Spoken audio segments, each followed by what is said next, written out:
नमस्ते भारत। आप सभी लोगों के बीच में एक बार फिर से मैं उपस्थित हो गई हूं।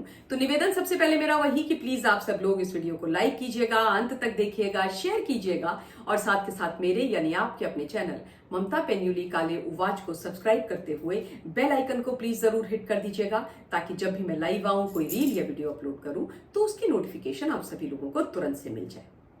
Mister Rahul Gandhi and mister Arvind Kejriwal के बाद जो मेरी थर्ड फेवरेट विषय है बातचीत करने के लिए, नॉट सो फेवरेट पर फिर भी हैं, उनके बारे में आज आप लोगों के बीच में बहुत ही महत्वपूर्ण खबर सुनाने जा रही हूं। और वो है समाजवादी पार्टी की राज्यसभा की माननीय सांसद श्रीमती जया अमिताभ बच्चन। यद्यपि यदि इनको जया अमिताभ बच्चन बुलाया जाए तो ये बहुत बवाल काटती हैं, राज्यसभा को सर पर उठा देती हैं, सभापति महोदय और उपसभापति महोदय को डांटने लग जाती हैं, भ्रुकुटियां इनकी तन जाती हैं। मुझे तो समझ ही नहीं आया कि इतनी नाराज क्यों हो जाती हैं। भाई, आपके पति देव जी का नाम आपके साथ लगाया है, आप उनकी पत्नी हैं, ये तो है, सत्य है, इसको तो कोई नहीं टाल सकता। और दूसरी बात, जो नाम आपने लिख करके दिया है सदन में, उसी हिसाब से आपको बुलाया जाएगा तो नाराज क्यों हो जाती है। पर खैर, विषय आज ये नहीं है, विषय कुछ और है जिसे सुन करके आप लोग बहुत आनंदित होने वाले हैं। वैसे मुझे इनके बारे में बात करने का कोई शौक नहीं है, बट फिर भी वो राजनीतिज्ञ जया अमिताभ बच्चन जो महाकुंभ के बारे में अनाप शनाप बोलती है, महाकुंभ यानी सनातन संस्कृति को बदनाम करने की कोशिश करती है, भारत के खिलाफ फेक नैरेटिव को गढ़ करके और इनकी पार्टीज के द्वारा जो गढ़ा हुआ नैरेटिव मिलता है उसको पेडल करने की कोशिश करती हैं, अपनी सॉफ्ट पावर के माध्यम से उनको एक्सपोज करना नितांत आवश्यक है। और इसलिए जब भी कोई खबर ऐसी मेरे सामने इनके बारे में आती है, मैं रखती हूं, जो सीरियस भी होती है और जो मजेदार भी होती है। आज वाली मजेदार है। दरअसल हुआ क्या कि पेपराजी के सामने मैडम जया बच्चन की छीछा लेदर कर दी गई। अब पेपराजी के साथ जया बच्चन का जो रिश्ता है वो तो हम सब जानते हैं, चोली दामन का है। भयंकर नफरत मैडम बच्चन करती है पेपराजी से। उनकी जब देखो तब बेइज्जती करती रहती है, जब देखो तब उनको बुरा भला बोलती है, उनको झिटक देती है, उनको डांट देती हैं। मतलब उनको ये लगता है कि इनका तो कोई अस्तित्व ही नहीं, ये है कौन लोग ऐसे छोटे छोटे से कैमरे लेकर के खड़े हो रखे। मैं स्टार हूं भाई, इसलिए ये मुझे क्लिक करने आए हैं, मेरी मर्जी मैं इनसे ठीक से बात करूं या ना करूं। और इसलिए पेपराजी भी उनसे बड़ी नाखुश रहती है, एंड ऑब्वियसली रहना भी चाहिए। तो अभी कुछ दिन पहले एक कार्यक्रम हो रहा था मुंबई में, कोई इवेंट था, और उस इवेंट में पार्टिसिपेट करने के लिए गई हुई थी भारत की यानी एंटरटेनमेंट इंडस्ट्री, बॉलीवुड की एक बड़ी उम्दा वेटरन एक्टर मैडम मौसमी चैटर्जी जी, जिनकी मैं भी बहुत बड़ी फैन हूं। बहुत बढ़िया एक्टिंग करती हैं, शी इज एक्सट्रीमली ब्यूटीफुल, बहुत ही खूबसूरत है। और वो जब पहुंची वहां पर इवेंट में, तो पेपराजी ऑब्वियसली थी। वहां पर एक जगह होती है ना फोटो वोटो खिंचवाने के लिए, जितने भी लोग जाते हैं they get clicked and so on. तो वो भी थी अपनी एक परिचित अपनी दोस्त के साथ, उनकी फोटोज वगैरह खींच रही थी। तो उसके बाद वो जाने जब लगी पेपराजी को छोड़ करके, तो उनकी दोस्त ने मजाक में बोला कि तुम जया बच्चन हो। मतलब वो तंज था कि जया बच्चन ऐसे छोड़ के जाती हैं।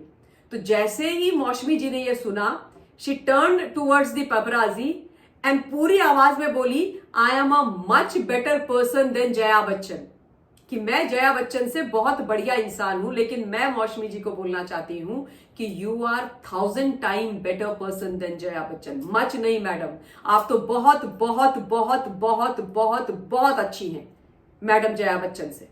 एक इंसान के नाते मैं बोल रही हूं। इस समय मैं एक्टर को कंपेयर नहीं कर रही हूं एक दूसरे के साथ, एक इंसान के नाते मैं बोल रही हूं। और उसके बाद वो खड़ी हो गई, पेपराजी से उन्होंने इंटरेक्ट करना शुरू किया, हंस रही थी, खूब फोटोज उन्होंने खिंचवाई। पेपराजी ने बोला, मैडम यहां देखो, वहां देखो, सेंटर लेफ्ट राइट जैसे वो करते हैं। और फाइनली उन्होंने ये भी बोला कि अगर आप लोग नहीं होते तो हम कहां होते। और वास्तव में सच बात है, अगर सोशल मीडिया या पेपराजी या फोटोग्राफर्स ये सारे लोग नहीं होते, या मीडियम हमारे पास सिनेमा आदि का नहीं होता, कैमरा नहीं होता, तो फिर ये लोग कहां होते। I completely agree and thank you for saying this madam Chatterjee ji. और उसके अलावा हम भारतवर्ष की जनता, अगर हम नहीं देखते तो कोई भी नहीं होता, नेता हो, अभिनेता हो, कोई भी हो, है ना। और मैं हमेशा बोलती हूं कि नेता और अभिनेता को बनाने वाली तो भारत की जनता है, जनता जनार्दन है। जब ये दोनों लोग ही जनता की अदालत में आते हैं, जनता के पास आते हैं, तभी ये बनते हैं। एंड ये तो बहुत बड़ा सत्य है। इसमें कोई डाउट्स नहीं है। इवन वी द पीपल जो आज सोशल मीडिया में हैं या जो इन्फ्लुएंसर्स हैं या हम सब लोग जो यूट्यूब पर हैं, हम सब किसके कारण हैं? जनता जनार्दन के कारण, आप लोगों के कारण। आप हमारे शिरोधार्य हो, आप सर्वोपरि हो। तो जनता जनार्दन की बात ना सुनना, उनकी अवहेलना कर देना, मुझे लगता है इन कैटेगरीज में जितने भी लोग आते हैं वो कभी कर ही नहीं सकते। Media also, main stream media, आपको टीआरपी कौन देता है? जनता ही देती है ना। तो भाई ये जो सेगमेंट्स हैं वो जनता के साथ कभी कुछ गलत नहीं कर सकते और करना भी नहीं चाहिए, और जो करेगा उसको जनता अब तो अच्छी तरीके से आईना दिखाना जानती है। अच्छा, अभी कुछ दिन पहले मौसमी चैटर्जी ने एक इंटरव्यू दिया था और उसमें उन्होंने एक और मजेदार चीज बताई। उन्होंने बोला कि 1972 में वो एक पिक्चर कर रही थी जिसका नाम था कोशिश, और वो फिल्म थी मिस्टर गुलजार साहब की, और वो पिक्चर की शूटिंग वो ऑलरेडी स्टार्ट कर चुकी थी। आई थिंक 3-4 दिन की शूटिंग हो चुकी थी। वो सेट पर आती थी, बड़ी मेहनत कर रही थी, और उन्होंने कहा कि मैंने उस समय देखा कि जया बच्चन की जो सेक्रेटरी हुआ करती थी वो सुबह से लेकर शाम तक सेट पर ही उस समय उपस्थित होती थी। और कहती है मुझे कुछ खटका, लेकिन उसके बाद क्या हुआ कि गुलजार साहब मेरे पास आए और उन्होंने बोला कि तुम्हें नाइट शिफ्ट में भी शूटिंग करनी पड़ेगी। और मौसमी जी कहती है कि मैंने नाइट शिफ्ट में शूटिंग करने से मना कर दिया। क्यों? क्योंकि मेरा तब बच्चा छोटा था। She had just delivered and she had a small baby. तो शी सेड कि भाई I will not be able to come for the night और evening shift, I can only be available during the day shift मैं कर सकती हूँ, night में नहीं कर सकती, because I have to look after my child.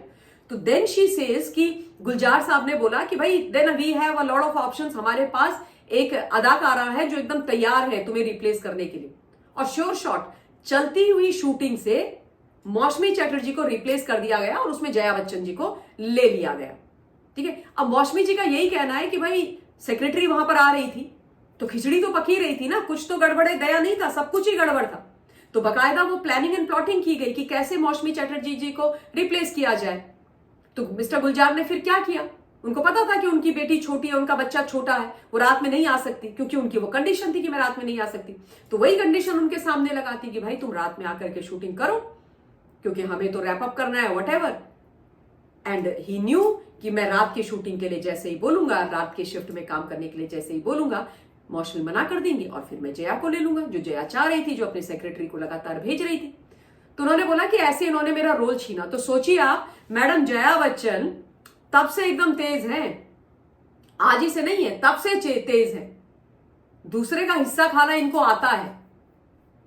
और मैं तो देखिए प्योरली राजनीति के बारे में बात करती हूं। मैं अमिताभ बच्चन जी का बहुत सम्मान करती हूं, एज अ एक्टर जबरदस्त एक्टर है, भारत के लिए असेट है, और उनकी पिक्चर्स हमने देखी हैं, बहुत ही बढ़िया फैंटास्टिक एक्टर है। 80+ हो गए लेकिन आज भी काम कर रहे हैं, तो ह्यूज रिस्पेक्ट फॉर हिम।